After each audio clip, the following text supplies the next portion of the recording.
Hello, everybody, and welcome to episode 2 of Opinions and Attitudes. I'm Scottye, and just like always and forever, Greg's with me. How are you doing today, Greg? I'm doing great, everybody. I'm doing great today, Scotty. I'm looking forward to our second show, and I'm really glad for the folks that tuned in for the first one.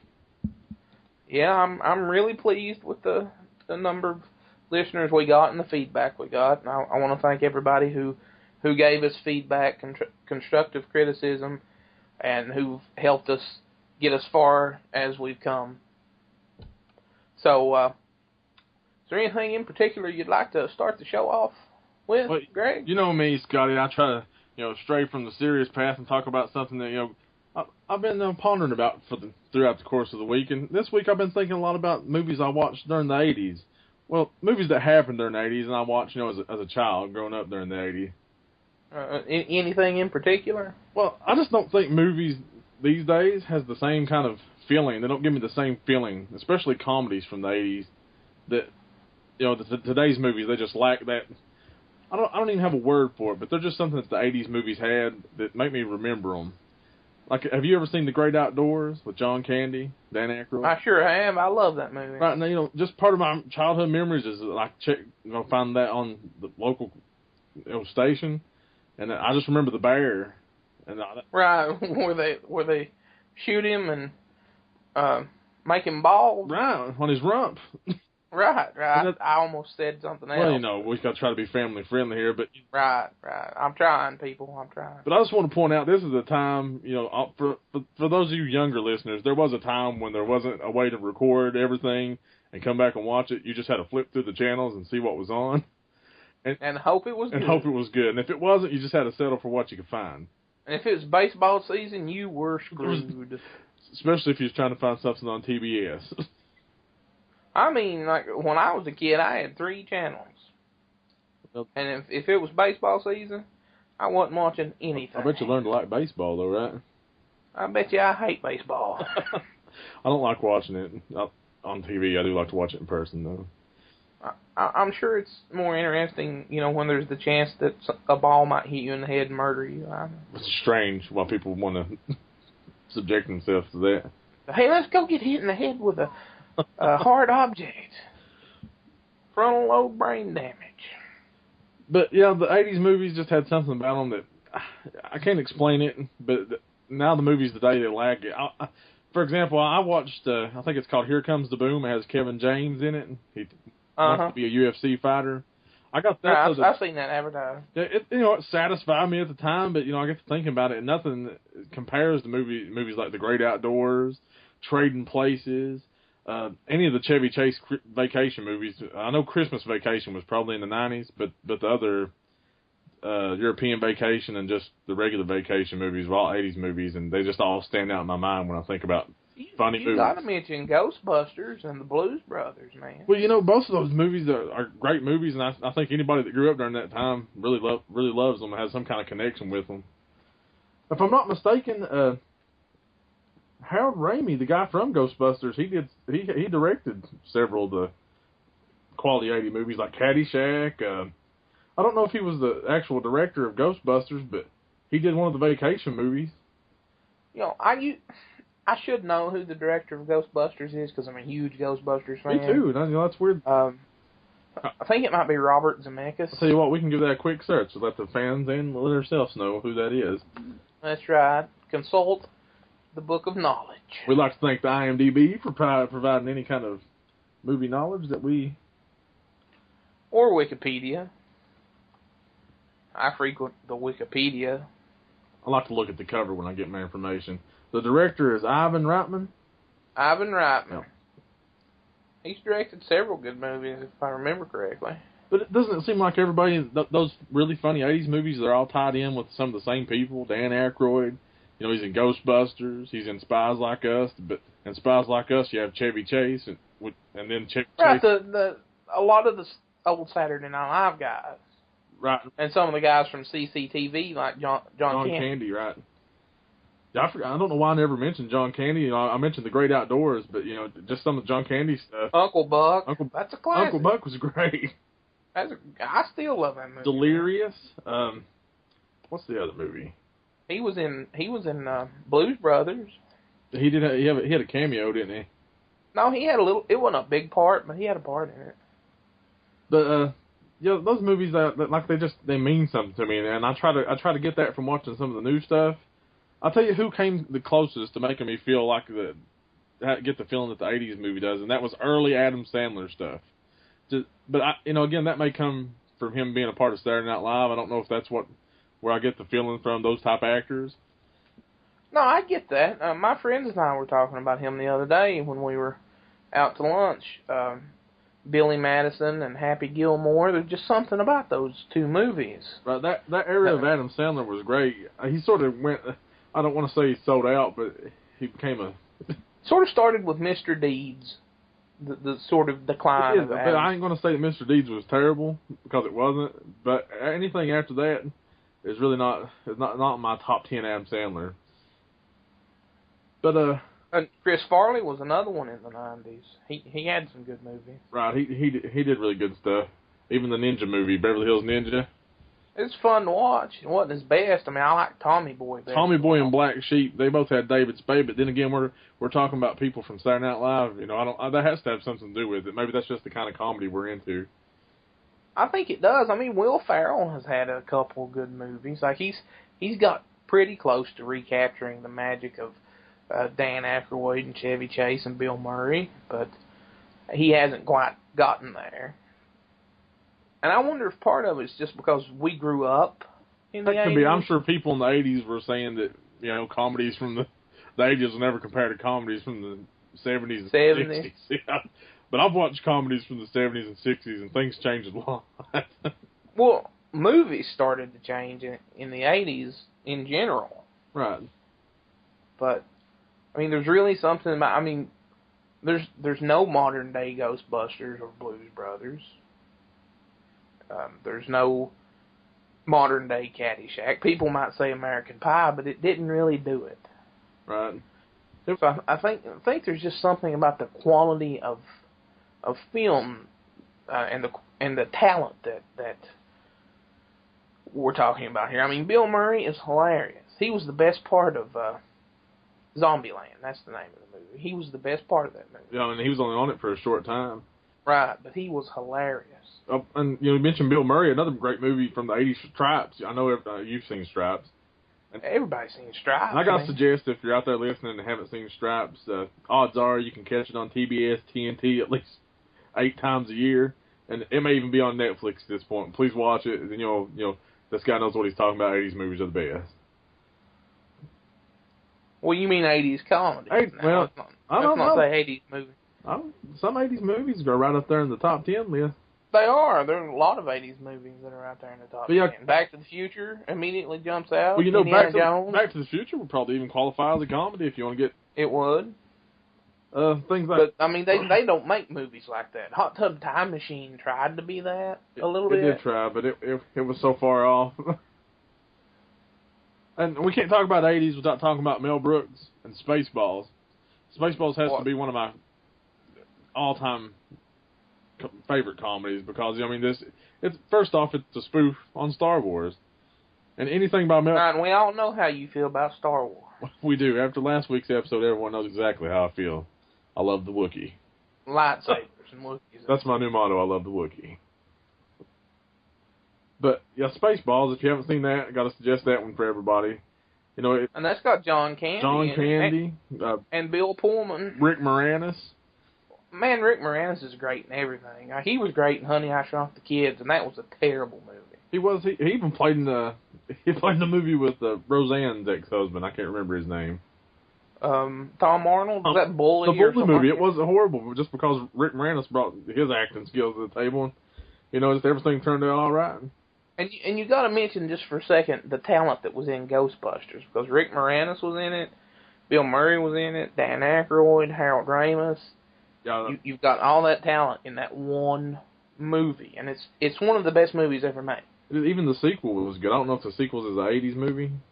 It is. It came out in 89. Oh, so it was right on the... A lot of people don't like it, but I thought it was okay. It wasn't as good as the first one, but it's hard to do a sequel that's as good as the first one. It is, but I think it was right up there. I can watch it over and over, and that's how I know. I guess that's how everyone knows it's a good movie because you can go back and watch it over and over again. I can too. And there are parts of that movie I love. And I like Blues Brothers 2000. I'll probably get some backlash. Yeah, I'll give you a little backlash for that, but it's not horrible. I mean, it's not a great movie, not even close to the original. But it's a fun movie to sit and watch. And I've watched it 3 or 4 times in the past few months. So. What about? I'm a big. What was that? Ferris Bueller's Day Off. Would you consider it? It's comedy, isn't it? Yeah. That's John Hughes stuff. John Hughes was like one of the, supposed the best all-time directors of the 80s. I need to go back and watch that. I haven't watched it since I was a little boy. Well, you do need to watch it, because it's great. What else do we have from the 80s? I can think of a million movies from the 80s I like, but if you ask me to think of something from the 90s, I couldn't point it out. Other than Adam Sandler, Happy Gilmore, and Billy Madison, that's it. I thought Liar Liar was pretty good. Yes, Jim Carrey had his own brand of comedy. I thought was going to do well. The first Ace Ventura, it was funny. Like he overacts too much for me. I don't know. He did do well there until he started doing serious movies. And then his career sort of 23. The number 23. I've never seen that. Well, don't waste your time. I watched what's the one where he's been filmed all the time? The Truman Show. Right. I watched that one. It wasn't bad, but it's all right. He took a detour from his normal acting stuff to try to get serious, and I don't know how well that worked out for his career. Robin Williams did the same thing. Yeah, but I don't know. He has a quality about him that I can respect him more in a serious movie than I can. Well, that's because he's a really talented actor in general. Right. Now, I can't believe we went this long without talking about Eddie Murphy.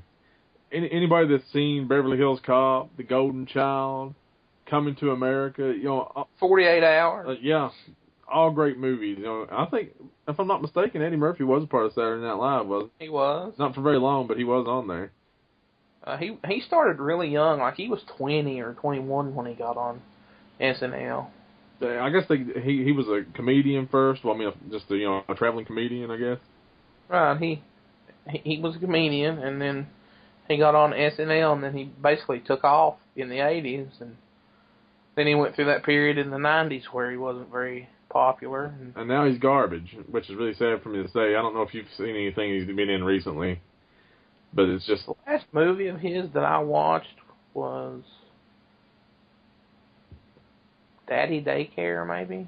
Yeah, I mean, I'm sure for some people that's a fun film, but for me, if you've seen... Well, it's not Eddie Murphy. I mean, that's part of the problem. Eddie Murphy's vulgar, loud, and he does unexpected things, but he's too family oriented now. I say that, and he's cheating on his wife.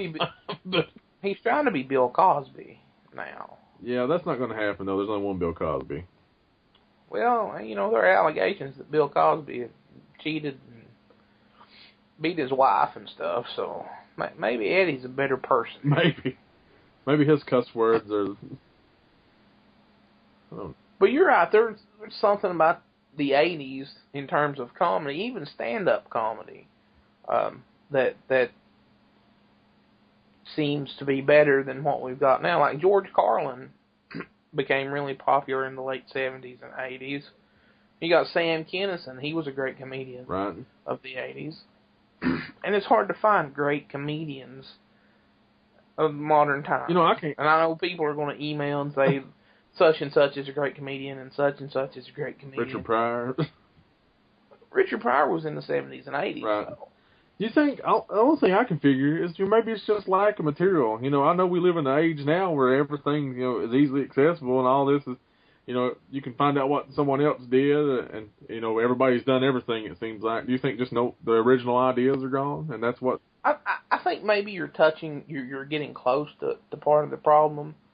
I think part of the problem is that they make so many movies now, and so much content, like, everything wants to be the next big gross-out comedy or the next big goofy comedy, and they just produce and produce and produce and produce.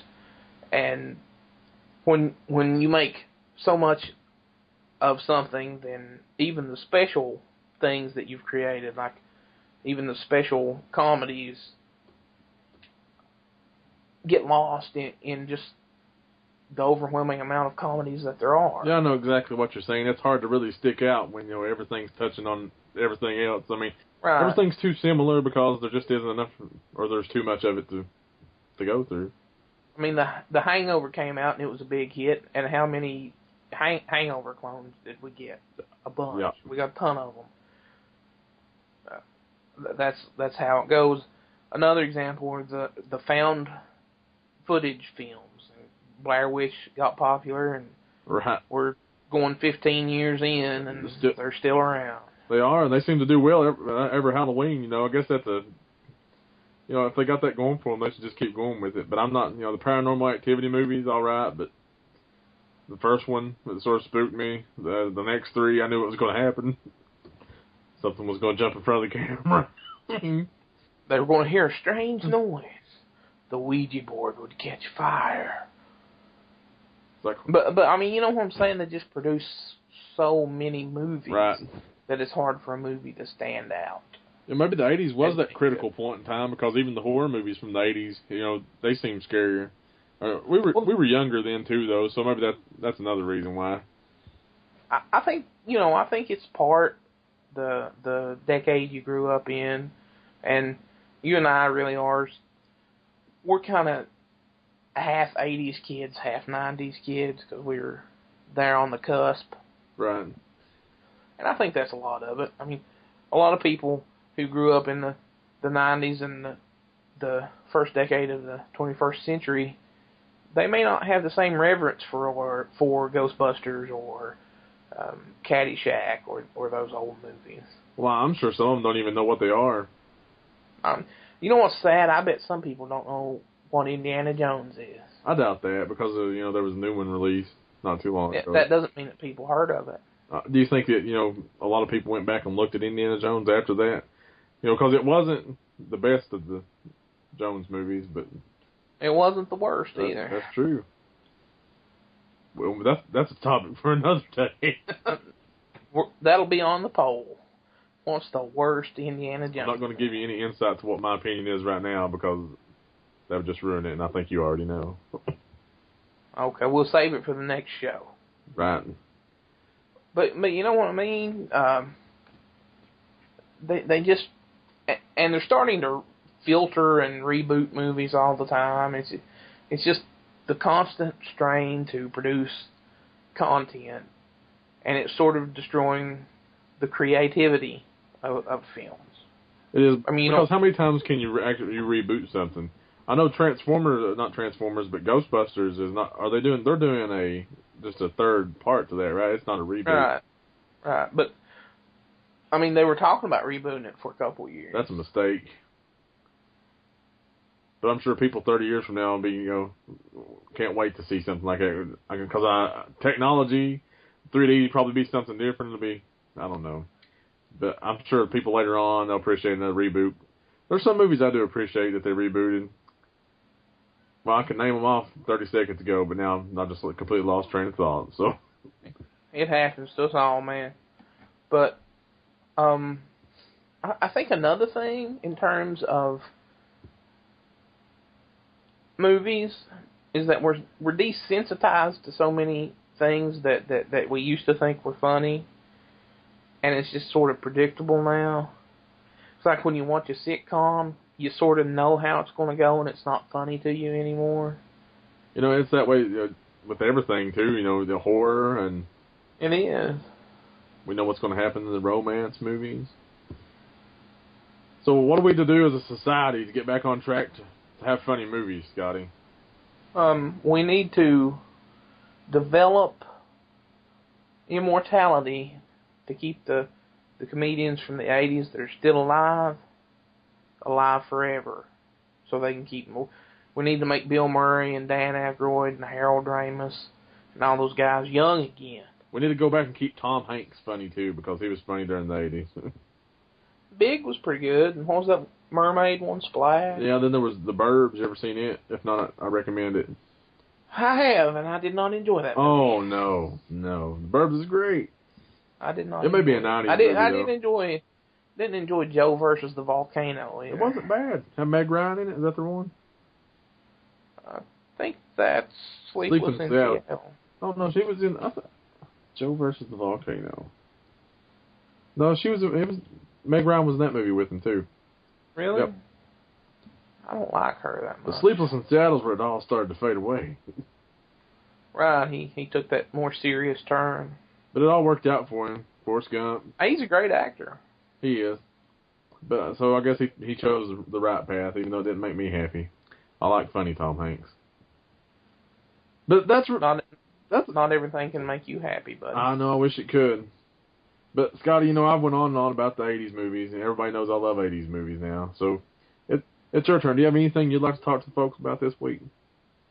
Before we get on a super serious topic that I want to talk about, I think we'll talk about the kind of like serious to me, but it's not a world-shattering issue.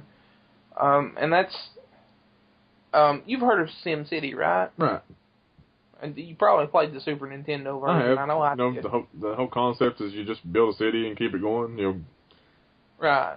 Well, EA released the newest game in that series, and it's just called SimCity. And they do something called Always On DRM, and DRM stands for Digital Rights Management. And basically, if you buy that game, if you buy SimCity and you install it on your computer, you have to be connected to the internet to play the single-player game. And we'll get into the issues with that I have with that if people vote for that topic for the next show. I don't want to discuss that as much right now, but I want to talk about the greed that's prevalent in video games. Are you talking about the greed, like from the company or the people? Explain a little more what you mean by greed from the video games, Scotty. Well, we're talking about games that you pay $50 and $60 for, and then you go in and you can buy better items from a live cash shop like Diablo 3. So what you're saying, is everybody knows you're going to pay $60 for a game, but to get a better experience, you have to go to the inside the game and give more money for these? Right. Diablo 3 has what's called a real-world auction house. Uh-huh. You go in and you can buy items for your character, but you have to pay actual cash. Also, it's not just in-game currency? No, you can't buy anything from the auction house in in-game currency. You pay for it with your own money after you've bought the game. And even Dead Space 3 had an in-game live auction house deal like that. You paid $60 for it, and then you could get premium items, but you had to pay for them. Now, the way the game's set up, though, does it take... If you want to buy the game and not put any more money into it, is the game going to be just as good as if you wanted to spend $100 more into it? Well, no, it's not going to be as good because you're not going to have those premium items. Can you finish the game? Yes, but they try to make those premium items so compelling that you'll want to buy them. And it's the same thing with paid DLC. We've got games now that launch and they're not complete. I'll give you an example. Mass Effect 3. It was not a complete game. Well, I remember there was a lot of controversy with that. I don't know whether that was over it not being complete or game design or whatever. But go ahead and tell us a little more about it. Well, in Mass Effect 3, it came on the disc. There was DLC that you had to pay to access on the disc that you bought. It was on there for you to access, but you had to pay to get it. Well, that doesn't seem fair exactly, does it? No, it doesn't seem fair. And we're paying $60 for games, and then a month later they want us to pay $10, $15 for DLC. Now they've got pre-order DLC. So could you finish the Mass Effect game before if you didn't buy the DLC? You could, but I mean, is that an essential part of the story? There are parts of the story that you would have missed. So it leave gaps in the story. It wouldn't necessarily ruin the story, but there's a lot of character backstory that's in the DLC. Was this for PC or Xbox or both? It's for every platform. And it was already on the disc, but yet they still felt they needed to charge you for it. Right. It was on the disc, confirmed on the disc. No, people had ripped the information off the disc, and they saw the DLC, but you had to pay $10 to get it. It would seem to me, though, if they wanted to charge you that extra amount, they would just go ahead and include it in the initial purchase price to make sure everybody, gets it. But then people would be up in arms about having to pay $70 for a game. So they use these deceptive tactics, so people... Exactly. Well, that's sort of shady. It is shady. I play Madden, and Madden offers now, there's also, you have to have money to purchase some things there, but it's not something that you can't, just play a lot to earn. These are things, if you wanted to go in and not spend, 2 to 3 days, and I won't say leveling up because you don't really level up in Madden, but, you enhance your player's skills and attributes. Right. And if you want to buy that, you can go ahead and buy those packages for, $2 to $3 each time you want to use them. Or you can set it down for 2 or 3 days and do it yourself, level your skills up yourself. So I guess that's sort of the same thing there, but this isn't, for Madden, it's not a have-to situation to get another part of the story. It's just a convenience thing. But I do see what you're going to. Every game that I play now, it probably has something like that. Well, I mean, the thing that really gets me it is just how deceptive game companies are with these cash items that you can buy. It's like with EA, every game they release, now they either have DLC at launch that you have to pay extra money for, or in-game items that you can buy to make the game much easier. And even on, like, free Android games that I play, it's the same. They're like, buy this with your money, and you can do this in the game. Well, and it's just annoying. Some Android apps are ad-supported and give you pretty much the full feature, but they're always going to leave something out on some games, just to get you to buy their game. But you got to ask yourself how these folks, like, I don't want to go, with Android, because some of these developers are, working pretty much in a basement somewhere or in a garage, and they probably do need to be paid. But the other games you're talking about, Mass Effect and Diablo, they're made by multi-billion-dollar companies. I don't mind paying $60 for games if I get the whole game. Right. And I don't mind paying somebody on the Android market $3 or $4 for their game if I get the whole game. And that's understandable too. We're used to paying the $60, which is fine. But why do they want to squeeze? Well, I mean, Super Nintendo games are $80. Were they? They were. I don't remember that. They were $70 and $80. I remember distinctly giving $80 for Super Double Dragon 4. Well, I know at some places, believe it or not, Lowe's used to sell Nintendos and Nintendo games. Do you remember this? No, when I was a kid, I don't think there was a Lowe's around. Well, this was at the Paintsville Lowe's. Really? Right. They had Nintendo games in a Nintendo, and they used to sell TVs back there, too, the ones with the floor model ones with the wood cases. Uh-huh. But I remember their games always being higher than the other places I would go. And they were like $69, $79. So it may have just been where you were shopping at. But I'm pretty sure the average price should have been $49.99. I remember Nintendo games were around $60. No, like $40. Yeah. Like NES games were like $40. Well, I bet if we did the inflation, though, it's way more than that. It is. I mean, we're not paying as much now as we did then for games. And, I'm okay with paying for a game. I just want the game. I want to be able to access the game and play the game and not be inundated with advertisements to buy the extra stuff in the game. The game should come complete. Well, I completely agree with you there.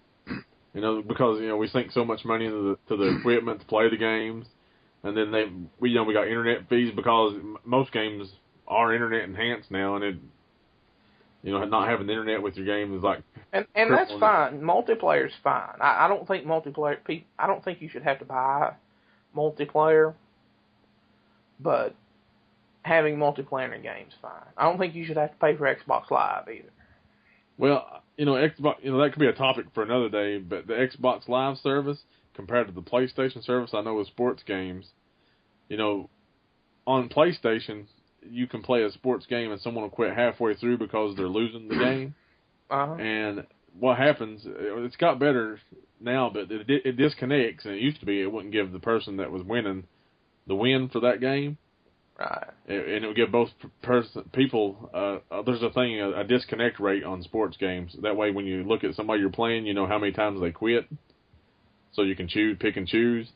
But little kids keep making names up because PlayStation is free. But I think you mentioned to me once now that they make you have some type of ID before you sign up, some kind of well, you're going to have to use your credit real name and stuff on the PS4.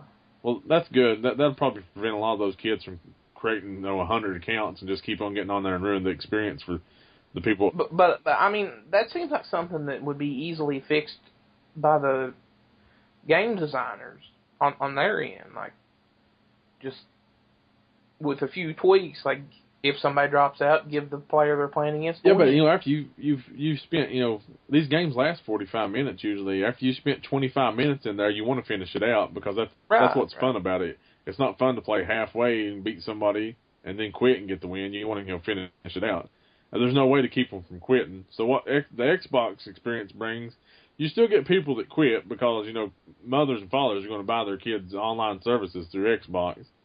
But the level of people that have when they have to pay for it, this ain't going to happen as often because they got that one name that's connected to that pay account, and they can't just switch their year worth of Xbox Live over to a different name. That's my 2 cents on that subject. I think that would be a subject that we should talk about on another show because we could spend a whole lot of time talking about it. I agree. And we've talked a good deal about my main gripes with the greed and of these mega corporations. Like EA is a huge company. They make tons and tons of money. Like Scrooge McDuck money they can swim in. And they don't need to be doing things to try to just nickel and dime people to death. I just don't. It drives people away from games. I have a friend who's not going to play games now for those very reasons. Like he said, the PS3 was the last system he was going to buy because he can't afford to keep up with things like DLC, and he can't afford to keep a high-speed internet connection and things of that nature. Like they're getting to the point where they're limiting their audience. And that's bad for them. Their greed is causing them to be very short-sighted, I guess is the point I'm trying to make. I heard that this next, the consoles, the next generation of consoles is going to be the last traditional consoles in the sense that they'll evolve into something else after that. Maybe that's what it's all leading to. Well, the PS2 and the Xbox and the GameCube were, in the strictest sense, the last traditional consoles. Because the PS3, the Xbox, and to a lesser extent, the Wii became also media consumption devices, as well as game consoles. If creators see that people will buy these games with that DRM that makes them be online to play, that's going to be an open door just to get rid of physical media altogether. There's movement towards that. Well, the PS4 has this feature. After you've had it so long and you've played a certain number of games, it's going to start predicting what games that are coming out that you may be interested in. And it's going to download. And it's going to have them stored on your hard drive when they come out. So that all you have to do is purchase it and you can automatically play it. The PS4 sounds like a smart machine.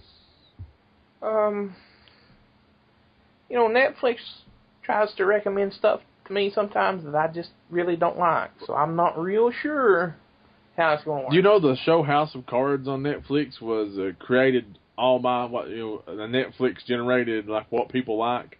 The whole show was written around things that Netflix had interpreted people to like and people to want to watch. And the show really took off, which is really scary. It is scary because I really enjoy that show. But we need to move on. We've taken up a lot of time talking about these two subjects, and there's one more thing I want to talk about. What do you want to talk about today? Do you want to talk about hot chocolate? or perhaps Little Debbie snack cakes?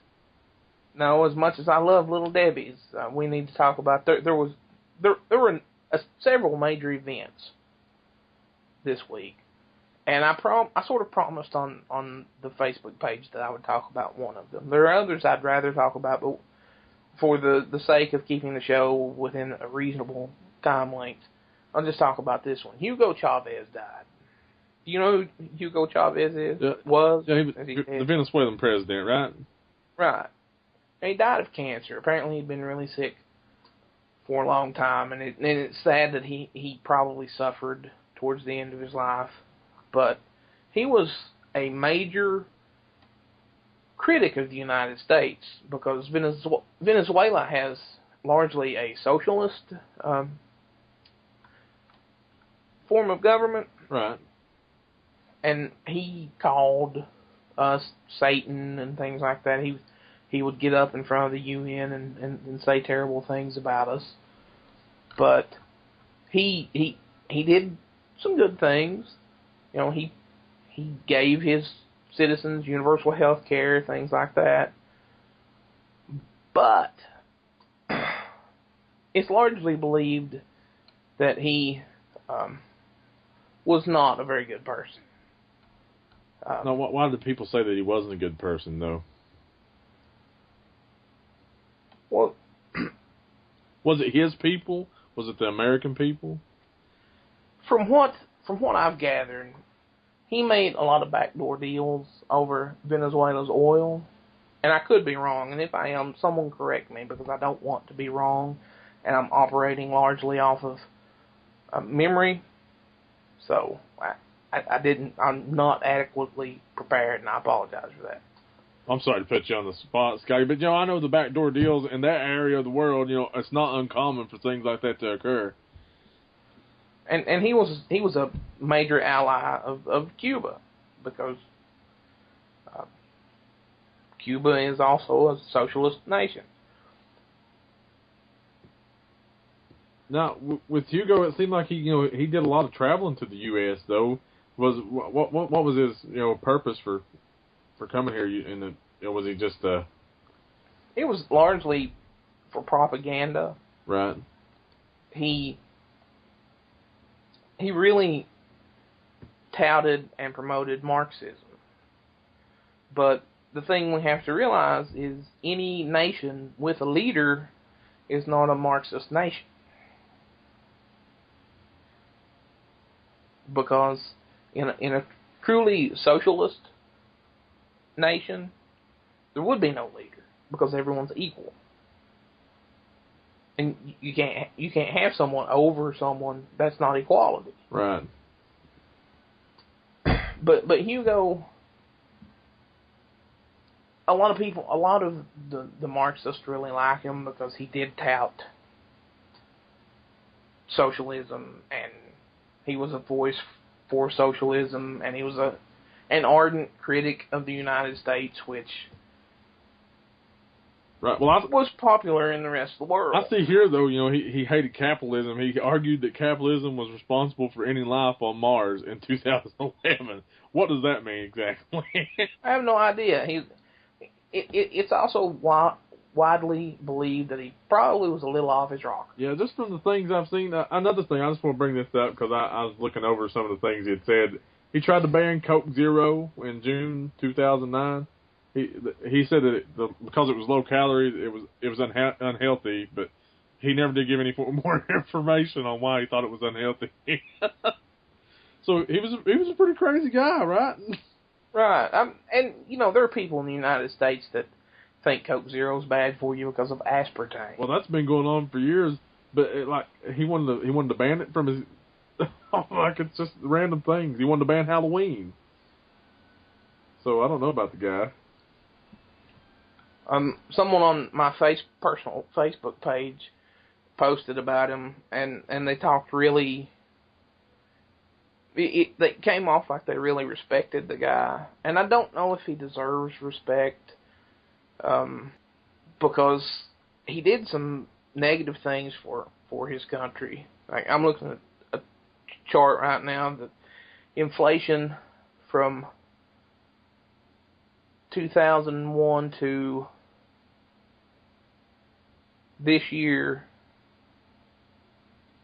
pretty much tripled in Venezuela. No, Scotty, I'm not that familiar with this area, so could you maybe tell us a little more about how the economy is in that part of the woods? Well, if it's a socialist economy, then it's going to be dictated by the government prices. Right. So it's that they have the last say so and all that. Right. And it says here that he stifled free speech and silenced his opponent. Basically, he was a dictator. Who was trying to be something that he wasn't. Right. I mean, he was pulling a Stalin, So I don't know if he killed anybody, but it says he silenced his opponents. That sort of implies doom for them. And it says the last time Gallup polled Venezuelans on free speech, only 40% said they felt safe and respected making political comments in public. So why on earth does this gentleman have 4 million followers on, I think it's Twitter that I read earlier? Yeah. Propaganda. Because they just like hearing what he's going to say next, just because he's such a colorful person, or was a colorful person? I mean, we didn't really know about the terrible things Stalin did until he was long dead. Do you think that's all going to be something that comes out now? Maybe. I mean, he may have been the type of ruler that murdered people. We know that he was an ardent opponent to the United States. We know that he, just from the data here, he raised the cost of living tremendously under his rule, so it's harder for Venezuelans to live.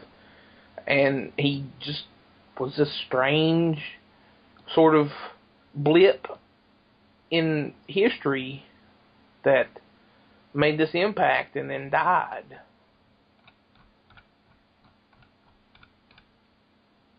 And I don't really know what'll happen in the region, because Hugo Chavez sort of, since he got sick, faded away, sort of like Fidel Castro when he took ill.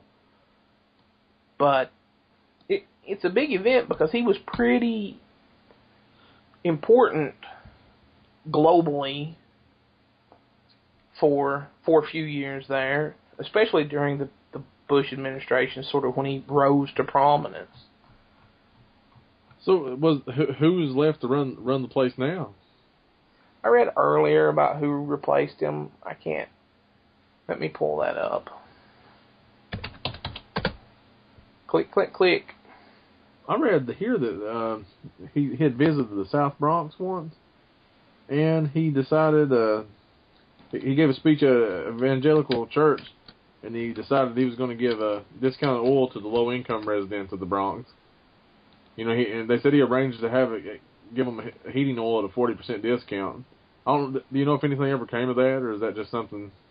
I don't know. Like I said, I sort of the filibuster sort of took the steam out of me, really wanting to talk about it. I understand.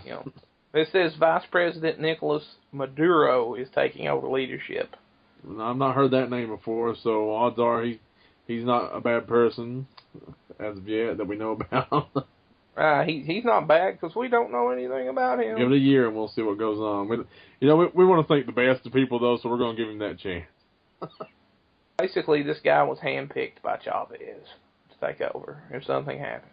Well, he may think that there's a capitalism on Mars, too. Who knows? Yeah, the capitalism on Mars thing. I just wish he could have elaborated a little more on what was happening there. It's kind of weird. I like to imagine somebody stepped in and is like, when he says Mars, he means Earth, people.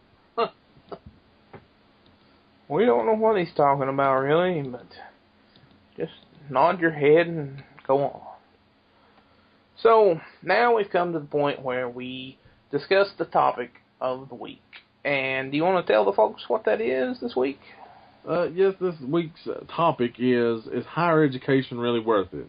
And I know both me and Scottye, Scottye has already completed an undergraduate degree in philosophy. Is that right, Scottye?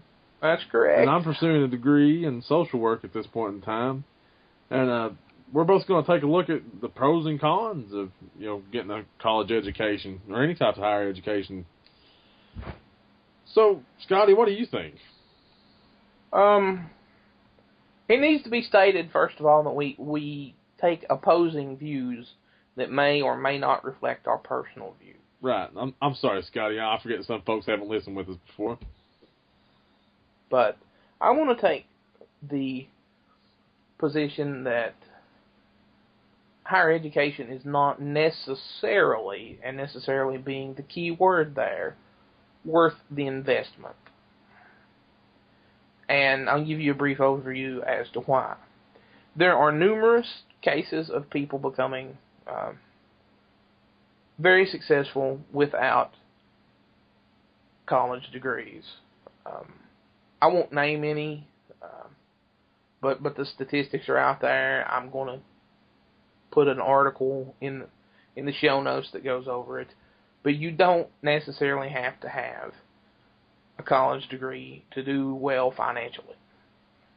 My second point is that student loans are ridiculous now. Like that, the article I read quoted the average student has $26,000 in student loans. Now that's the average. That doesn't mean that every student has $26,000. That's the average of all the data compiled together. So some students may have $250,000 in student debt, and some students may have nothing. But as the average grows, it means more and more people are taking student loans, and the cost of going to college is rising, and the data seems to indicate that the payoff isn't rising along with the cost. So it may be more cost effective for some people to not go to college. So do you think it's not as cost effective because the economy is down and there's not a need for people with college degrees now? The article that I'm going to link in the show notes indicates that unemployment for people who have college degrees is lower than it is for people who don't. But it also points out that people just coming out of college are having a much more difficult time finding employment. So there's sort of a balance. It seems everybody's hurting, so even people who have degrees are going to be hurting. But like 36% of people who graduated last year graduated with a college degree are working in fields that don't require a college degree at all. So basically people are going into debt, getting a degree, and then getting a job in like Walmart. And I know people who have done that. So they just, all that debt for basically nothing. Well, I see where you're coming from, but one of the points I'd like to say, in favor of college is I think it all has to come down with knowing what you really want to do before you go to college.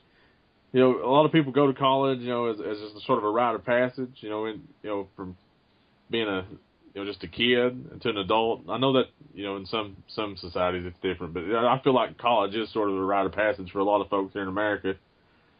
But, they don't know what they're going to do. They just, they sort of just piddle mom and dad's money away or increase their own debts and just that lack of focus, and they end up with a degree that you could pretty much print one off and hang it on your wall and avoid paying all the money out and be in the same situation. But I think college is important if you do choose the right degree to pursue. For example, doctors, like you got to have an undergraduate education in I guess, what is a doctor's undergraduate education? It's pre-med, biology, usually. Biology or like pre-med. No, that's very important. A doctor would have to get that before going to medical school. Right, but you have to look at the fact that most doctors start out after they get their MD with $250,000 or more in debt. That's true. That's true too. That's you're talking about doctors in private practice, right? unless they get their medical school paid for by their family, you have to take out enormous loans. It's the insurance is really what kills them. And that kills them. And there's really no but in the end, incentive for people to be doctors. If you choose to be a doctor and you're becoming a successful doctor, education is the only way you can go to become a doctor. I agree. I mean, there are some specialized fields that you can't get into. But I know we're talking about, is it worth it? Is that worth it? To some, maybe. To others, I don't know. That for my preference, I couldn't, go through that knowing that I'm going to be in debt that much, and it's going to be years and years before I really get on my feet. But in another way, if I was really into medicine or biology and people like that, in that aspect, I would probably say, yeah, go for it. The same thing with being a lawyer. Being a lawyer, it's really competitive to get jobs now, unless you decide to work as a public attorney. And there's a really high market saturation for lawyers right now. Same deal there, and you don't have to be as choosy with your undergraduate degree to be a lawyer, but you do have to have a 4-year degree to get into law school. You do. So there's you have to have education in some instances. In some, right? I agree. I also you were speaking earlier, and I thought of an example. You were talking about people planning, basically going into a degree and planning ahead, having a plan. Right. Well, a few years ago, it was really smart to go to college and get a degree in real estate. This is before the housing market crashed. Right. A few years, like in 2005, 2006, a lot of people were getting real estate degrees because the real estate market was booming. Well, now most of those people don't have jobs because it collapsed. So planning is not necessarily an indication of success. It's like I have a couple friends who planned to go to law school, and they got their degrees, and they couldn't find a job for a while because the market's saturated. Well, let me go back and clarify what I'm saying. When I say plan, you got to have a plan that. Well, you're talking about the people in real estate. Things like that can flop, but there's other folks that would choose to go 4 years to get an English degree. I'm not talking about an English education degree, just a 4-year English degree, and decide not to go on for their masters or decide not to go into teaching. Now, what good has it done them to plan to do get an English degree? It hasn't, because it depends on your perspective. Are you speaking in terms of employment? Well, any 4-year degree is going to increase your chances of getting a better job. It opens up doors for you. I agree. But you also have to look at it from the person's point of view. A person who goes into English loves literature and writing, and I don't want to say that it's a mistake for people to do that, because they should do what they love. Right, but and for all practical reasons, getting a 4-year degree in English without any desire to teach or to do, what good has that done you other than open up a few doors that a 4-year degree just allows anyone to get in? But it is important for them to get that that milestone in their life, because they'll look back one day. Like, what trade could you learn for someone that is interested in English that they could apply and use out in the real world? Technical writing. Technical writing. Writing things like instruction manuals and end-user license agreements. I know that probably is. I bet that's a profitable business. It's actually super profitable if you get into it, because every product needs a service manual. Every website needs technical writing. Every service manual I've ever read has been in broken English. So we need more domestic service manual writers. I agree. But I just want to point out that you don't need a college education to make it in the world. Like, I know a lot of people who are really, really successful and doing really well without one. But it helps. I'll cede that point. Is it worth it? It depends. I'll tell you that getting my philosophy degree was worth the amount of debt that I'm in. It may not land me the highest paying job, but as a human being, studying philosophy allowed me to grow and learn skills that I will use for the rest of my life. And, just having that 4-year degree, it lets employers know that, this guy was committed to something for 4 years of his life. Right. And it opens numerous doors. So I'm going to go ahead and I'm going to concede to you that, yes, it's worth it, with a few caveats. And the first one being, if you live in an area that's economically underdeveloped and you get a college degree, unless you get a very specific college degree, you're not doing yourself any favor. Right. Like we live in Appalachia, and there are only a few college degrees that a person can get in this area and make a living. Wouldn't you agree? You're correct. I agree completely with you. But if you're willing to relocate, that opens a lot of doors for you. Like, unless you're going to be a teacher, a social worker, or in the medical field, there really ain't much in this area for anything else other than that. Right. I mean, there are probably some people who some things that we're missing, but those are the three big ones for this area. And it's because our area lacks infrastructure, and that can be something for another episode, but that's really... Right. We can... You have to take a look at the economic situation of the area you plan to live in when you're planning your degree. Like, I knew someone who got a business degree and never moved out of Appalachia. And I'm not real sure why you would get a business degree. Well, I'd like to just chime in there. I know a gentleman from this area here that did get a business degree from Morehead State University, and he still lives in the county. But he's turned out to be one of the most wealthiest men in the county too, by opening up coal mines and a store. Just all kinds of establishment he has. But he said he stayed here just to show people from this area that that was something that was possible. Right. He's the exception to the rule, though. Right. He's the all-star of the... I can't... everybody's not going to get the same opportunities, and I know that. That's exactly right. I mean... This gentleman so happened to get maybe the right place at the right time, and then he was able to utilize his degree to full potential. But I agree with you, it's not going to happen on a regular basis like that. It's like me with a philosophy degree. If I stay here, I'm really limited as to what I can do. But if I'm willing to go somewhere else and study some more, there are numerous things I could do. I mean, I could get a...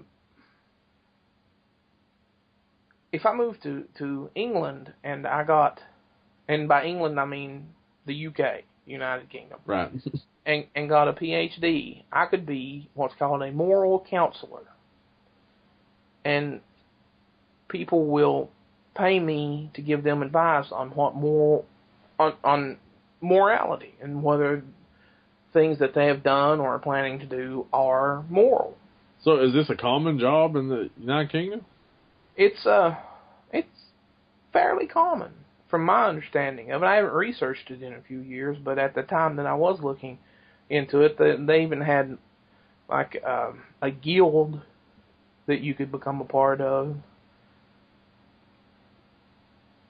in the UK. So there are options, but people limit themselves by staying in a region or not believing in Scottye, themselves. I'm really surprised that you're arguing the side that's not for college. Why you haven't mentioned that the coal mines is really one of the only opportunities we have around here. Those are bad opportunities. Well, I mean, to some, but some that's the only opportunities. Do you think? I agree. Do you think it deters some people from ever pursuing, the fact that formal they can education? go out and get a decently high-paying job? Those times are Probably. changing, but that has been the only. Well, not I want to say the only option, but the best option for people in this area for the past 70 years. I mean, trucking was an option for a while, but now it's harder to make a living as a trucker, a coal trucker. That's because it's directly connected with the coal industry. But I don't want to alienate anyone. I just feel like the coal companies are not the friendliest people in the world. Right, and that's what it all boils down to. It's like the big companies taking, what they can, when they can, while they can. I agree. But I also think that a person shouldn't necessarily go to college because they think it's going to better their economic future, because it might not. There's no guarantee. But is there a guarantee on anything? No, there's not. You're a philosopher. You can read into that. People I have spoken to who were frustrated with the higher education system seemed to me to indicate that they believed that if they went to school, got good grades, went to college, and got a degree, they would get the American dream. But the American dream's not guaranteed. Some people are going to get it, and some people aren't. All you can do is your best. You can work your hardest, plan as best you can, and maybe things will turn out for you, and maybe they won't. So going to college is not a 100% guarantee. It's not certain that you're going to go to college and be successful. I mean, there are people who dropped out of college and became very successful. Bill Gates is like the poster child of that. Right. And there are some people who never even completed the high school that went on to be very successful. It's just, in this world, in the United States, there are multiple avenues for success. And some are better than others, but none are guarantees, which is why I conceded the point to you. Because it's not going to hurt to have an education if you think you can deal with the loans. That's my whole spiel. The loans are the biggest issue, and it's sad that the cost of going to college is increasingly being put more and more on the individual, because that's just going to stifle people from going to college. Right. But that's another topic for another day. So, is higher education worth it? My vote's yes. I agree. It can't hurt. That's not really a yes, though. It's sort of like, yeah, maybe. Well, because I've pursued, I'll say yes too. So higher education wins this time around. So episode 2. It was only a 1-episode streak where we didn't have a clear-cut winner. Well, so you didn't win last time? Not really. We decided. That's because I won, right? No, we decided that it was personal preference. Right. So, it's hard to pick with that. But higher education, I think we both may be a little biased towards it. But well, statistics are also biased towards it. You're right. But I want to point out that it's not a guarantee. But like statistically, you're more likely to do better, but that doesn't mean that you're going to do better. But if you're going to go to school, so just some words of advice from two guys who been through it. Try to figure out what you want to do within the first year, or else you're going to spend a long time and a lot of money trying to figure out where you want to be in college. That's right. And don't get a degree in ancient Polynesian ethics and rock crafting. Yeah. Try to get a job in Eastern Kentucky. Because they don't know what that is. Right. Probably not going to work out for you. So that pretty much wraps up episode 2. We'd like to remind everyone to go to our Facebook fan page, which is facebook.com/opinions and attitudes. We're on Twitter now, and our Twitter handle is at OPINNATT. So you can follow us on Twitter. You can email me at Scottye at opinionsandattitudes.com, and they can email you, Greg, at opinionsandattitudes.com. Now, we've also got a contact us button set up on the webpage, which is www.opinionsandattitudes.com. And you can, if I ain't mistaken, they can just click on that now and get a message out to us, right? Right. It'll go to the admin email account, but I check that every day just as well. So if you just want to go click contact us, that's fine. We've also opened up comments on the posts because the forum that I was using didn't work so well. So you can comment on any of our posts now, but it is moderated because we want to keep it, I don't want to say civil. Family friendly at the least. Relatively clean. Yeah. Relatively clean. Like you can call people stupid. Because we do have a lot of hot button topics here, that some people's not always going to agree with, which is fine with us. Come and let us know what you have to say, but in a civil manner. Right. We just don't want the flame wars. But we would like to take the opportunity to thank everyone for tuning in, listening to us on episode 2. Go to the Facebook page or the website until Monday, March the 11th to give us suggestions for topics for episode 3, and we want you guys to give us as many topics as you can, because we don't want this show to be just about what we want to talk about.